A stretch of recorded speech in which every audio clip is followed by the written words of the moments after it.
はい、サソリ座の皆さんこんばんは。アストロカウンセラーのターラです。いつも動画のご視聴ありがとうございます。そして2023年もどうぞよろしくお願いします。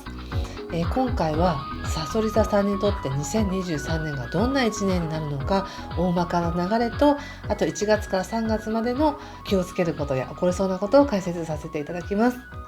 まず2023年は勢いに任せず入念な人生計画を立てられる年になりそうです。起こりやすいこととして言うと、まず住む場所か、もしくは職場を変えようと模索しやすい1年だと思います。それはですね、まず意識改革が起こるんですね。今まで当たり前だと思っていたことが当たり前じゃなかったって気づいたり、自分の中で何か大きな発見をすることによって住む場所が変わる、例えば一人暮らしをするとか引っ越しをするとか、なんかそういうことがありそうな気がするんですが、それはその状況になるから意識が変わるのか、もしくは先に意識改革があってやっぱり引っ越そうみたいになるか、どちらかですね。でまたこれ住んでるプライベートな場所だけではなくて、生活の中で何を重視するかっていう意識が変わって、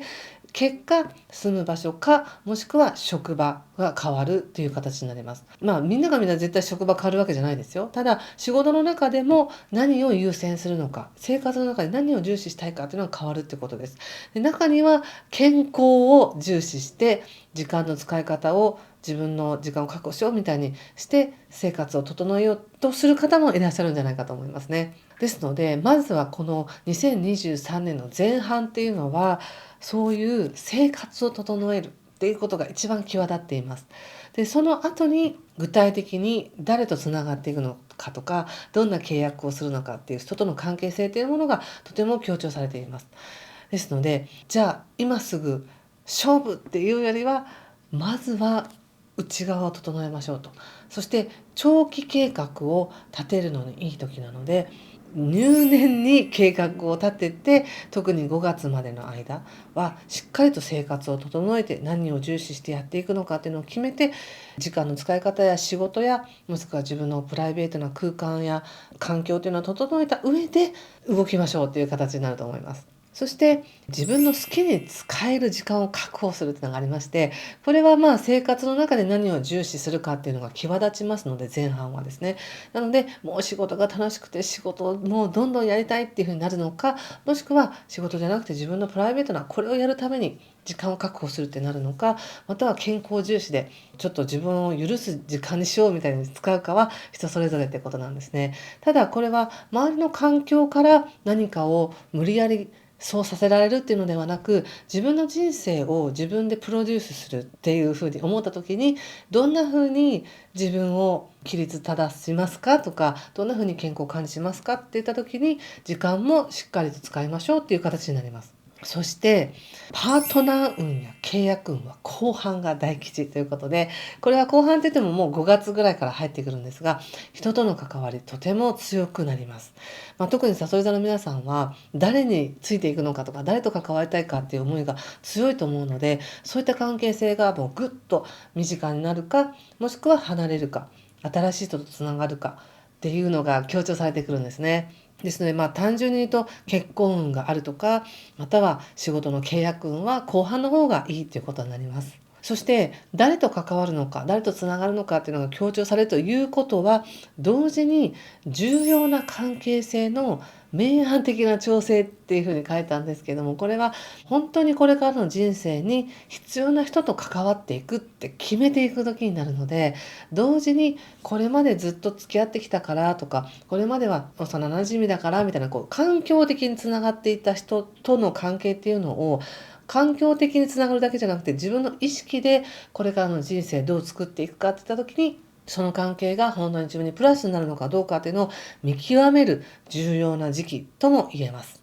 全体の流れはこんな感じです。そしてちょっと1月のお話をさせていただきますと、1月13日以降ですね、バイタリティとか活力とか挑戦する力っていうものがようやくスムーズに進んでいくっていう風になりますので、何か10月の末からギクシャクしていたとか、なんか自分の努力が空回りしてるなって感じていた方っていうのは、1月13日からやっとスムーズにね流れていくなっていう感覚に戻ると思います。そしてまた1月18日から誤解っていうものも解けてきます。ですので、ぜひ積極的にですね、自分の考えを相手に伝えるように意識してみてください。で、自分のアイデアも迷っていたものがすっきりしてきます。答えが出やすくなります。ですので、まとめると1月の中旬ぐらいから何か流れがスムーズになるなって思っておいてください。そして1月20日以降、心が落ち着いてくるっていうのがあるので、年末とかごちゃごちゃしてた考えとかどうしようかなと思っていたものが1月中旬からスムーズに流れて、特に1月の後半にはやっと落ち着く。これでいいんだとか、こうすればいいんだっていうのが見えて落ち着いてきます。そして2月っていうのは比較的物事が順調に流れていく、全体的にですね、流れていく時なので、1月の後半に決めたことや自分が考えていたことっていうのを、そのままスムーズに自分の段取り通りにやっていきやすいっていうのが2月の流れです。そして2月の19日以降ですね、ようやくちょっとこういうことを自分の人生に取り入れてみたいなみたいな思いが出てきたり、少しレジャーを楽しむ余裕みたいなのも出てくるんじゃないでしょうか。企画したりとか計画を立てるのにもいい時になってきます。そして3月です。3月は全体の流れの時も言ったんですけども、とても大きな転機の時になります。で、まず最初に言った意識改革がある。何か深いところで気づきが起こるっていうのが特に3月24日以降なんですね。これは3月24日に起こるっていうことではなくて、そこから6月の10日ぐらいまでの間、約3ヶ月の間に重要な気づきがあるってことです。自分の心の中で。ですからもしこの期間にもしガーンとかみたいなことがあったら、それだけものすごく大きな宝を見つけられる、気づきを得られるっていうふうに思っておいてください。すごく衝撃が強ければ強いほど自分の凝り固まった殻とか想念とかがバリッと破れて、新しい自由な発想っていうのが出てきますから、そういう何か気づき変化が大きければ大きいほど気づきが大きいだろうなと思います。で、この時特にその家の中の変化っていうこともあるので、自分の部屋を改造したりとか、冒頭に申し上げたように引っ越しをしたりとか、そういう方もいらっしゃるかなと思いますね。それはどちらでもいいんです。自分の内側のものがすごく変わるから世間が世の中が違って見えるっていうのもありですし、または自分の物質的な環境を変えることによって自分の意識がすごく変わるってこともあります。これは何か浮いた感じではなくて、ものすごく深い覚悟とか強さとか、そうかっていう深い深い納得のようなものがあるんじゃないかと思います。それともう一つ、土星というね、29年で回っている自分の学びの星と言われているものが、3月7日から移動するんですけども、逆を言えば3月7日まではどことなく心の中にちょっと重たいものがあったとしたら、ようやくそれが解けていくよっていうことなので、今現状すごい際立って何か困るってことはなくても、どこかこのままでいいのかなとか、どうしたらいいのかなみたいな、ちょっと重たい思いとしてあったものがスーッと解けていくっていうことなので、一つ心の重りがなくなるっていう、いい意味で悩んでいたこととか気にしていたことっていうものをもう取り出しちゃうみたいな、手術で取り出してしまうみたいな感じもあります。なのでちょうど3月の24日かからね、意識が変わるっていうのもあって、本当にコンプレックスが1個外れて、すごく心が軽くなるっていうこともあると思います。何か家族関係のね、関係性っていうのもちょっと変わるのかなっていう感じもありまして、家族の関係性っていうものが変わることによって、自分の気持ちも少し何かが外れて、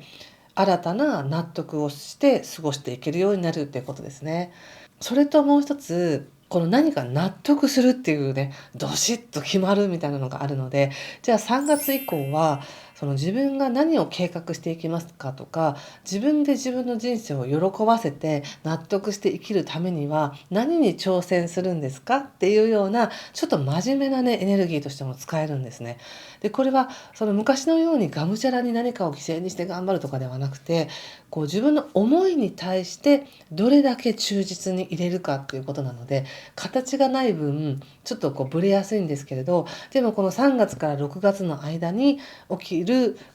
何か精神的なね大きな気づきっていうのが、そうかっていう納得をもとに、じゃあこうやってやっていくっていう覚悟をして、ゆっくりとゆっくりとその人生計画を遂行していくみたいな流れです。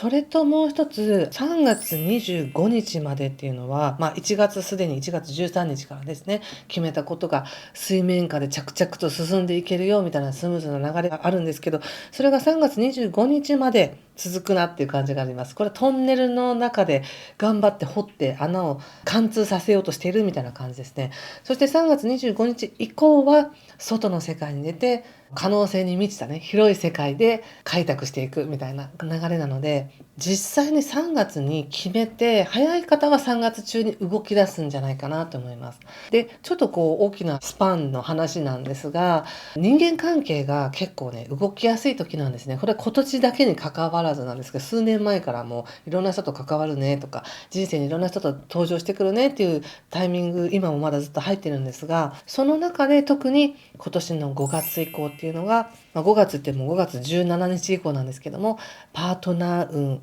が際立ってくる、強調されてくるってことなので、一つは関係性の中で学びが多いと思っておいてください。大事なことに気がつくっていうことですね。